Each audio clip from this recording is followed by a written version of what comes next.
very courageous and resilient woman who had been through a lot during the war.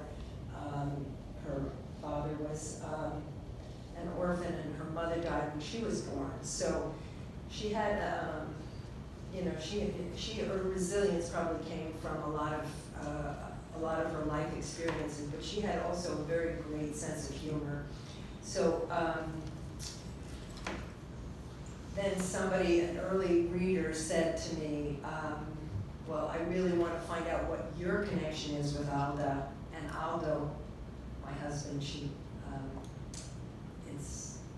my mother-in-law called her son Aldo, and she was married to Floral, and they had a daughter, Flora. So it gets a little confusing if you're not careful. But anyway, this is the summer of 1986. Tonight my husband left for his mother's funeral in Florence. I stayed home with our 2 little boys who are finally asleep.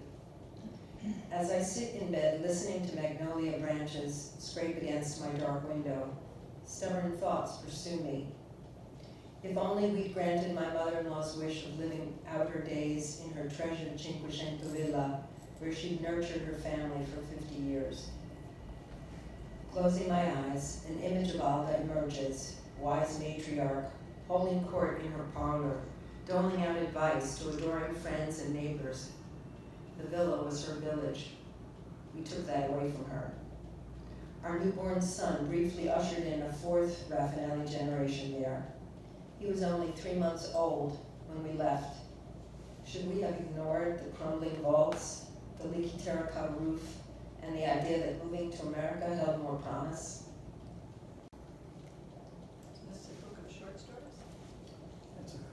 These are all non-fiction events of one type or another. Essays. Essays. Daddy, come with me, said my daughter. She led me out of the house, down the slope of our backyard, and into the woods. I was seldom a visitor here. I liked not knowing too much about the woods. I preferred that they remained mysterious and full of wonderful, even fearful events and creatures. Where are we going, Sarah? I asked, amused by her deliberate stride. You'll see, she said. When the house was barely visible through the maples and oaks and hickories and black birches and the thick, wild grapevines that climbed them with sunlight, Sarah reached a spot which she appeared to recognize, turned left, and beckoned me to follow. As I caught up, she took my hand. In a few moments, we arrived at a clearing. It measured 10 feet square or so, and had been swept clean. On its opposite borders, 2 large, smooth rocks were set down, but succeeded in intriguing an adult. Friends say I dote on my 9-year-old daughter will eventually spoil her beyond redemption. I don't agree. I waited for her through one marriage and well into another. The first marriage was childless. The second came 2 boys, both fair and handsome, then Sarah and Camilla. Even as an infant, I saw her in her dark eyes and features, Levantine temperament. Shout out to the Hudson Valley Writers Center, taking courses here off and on the last 12 years, which is how I met my writing partner, Camilla, and another woman with whom we decided we each had a book in us. We wanted to get it done. We were all in a big hurry. And we thought that we could pound out these books in 8 months. And I can't remember if what was it, 5,000, 10 words, was it 10,000 words we had to, 10,000 words every month. And yeah, so it was real boot camp. And then about 18 months later, we finished our books, and then we started revising them together and went through the process all over again for another year and a half at least. And then we started doing, writing queries and synopses and pitching. And then we shared each other's rejection letters. And it's really a good thing to be with other writers when that happens. My magic number seems to be 23 before I get an agent. And that's actually a low number compared to what writers are going through in general, so I feel very lucky. Turned me down 3 times, or 2 times. And with a literary agent, if you want to ask questions later about the process of either the journey of writing and revising about publishing and publishing options, I can, because I've done 2 self-published and 1 traditionally published. And so I can give you some pros and cons if you're interested. But anyway, so the agent turned me down and wrote some nice comments. And the rule is 1 strike and you're out. You never go back to the same agent. Well, a year and a half later, I've been working with an editor, and I just wrote to Regina and said, you know, I realize I'm not supposed to do this, but I've been working with an editor. Are you interested in looking at the book again? And she had every right to ignore the email. But she answered me and said she'd like to look at it. So she looked at it, and about 3 months later, she turned it down again. Oh my God.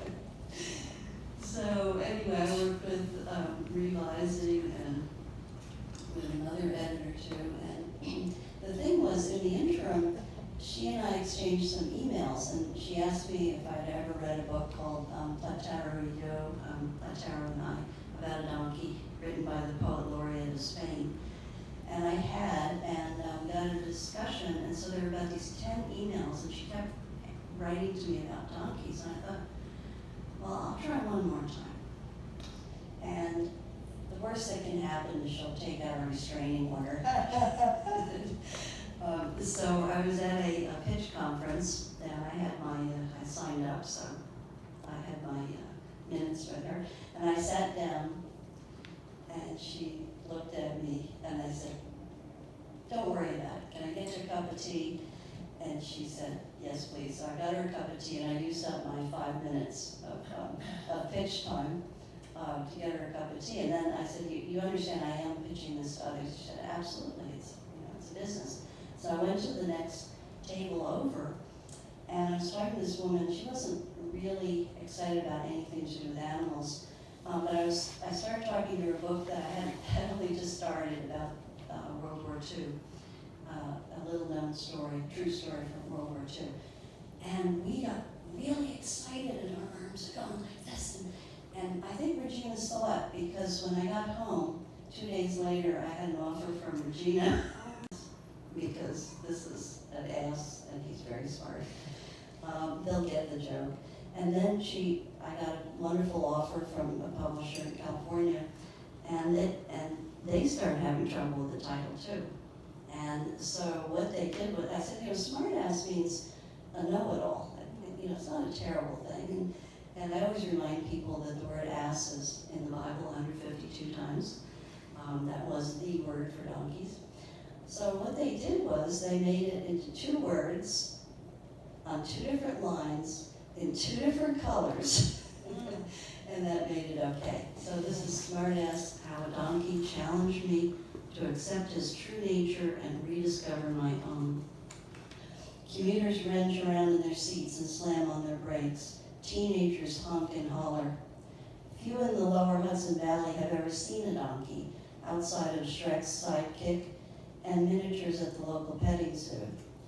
And Caleb is no ordinary specimen. Pure white, he stands over a foot taller than the average donkey. Even his ears are exceptionally long for his species. His shaggy coat completes the picture. According to small children we meet at horse shows and religious pageants, he looks like a giant Easter bunny. The question I invariably get from young and old alike is, what kind of horse is that? Followed by a confused expression when I reply, he's not a horse, he's a donkey.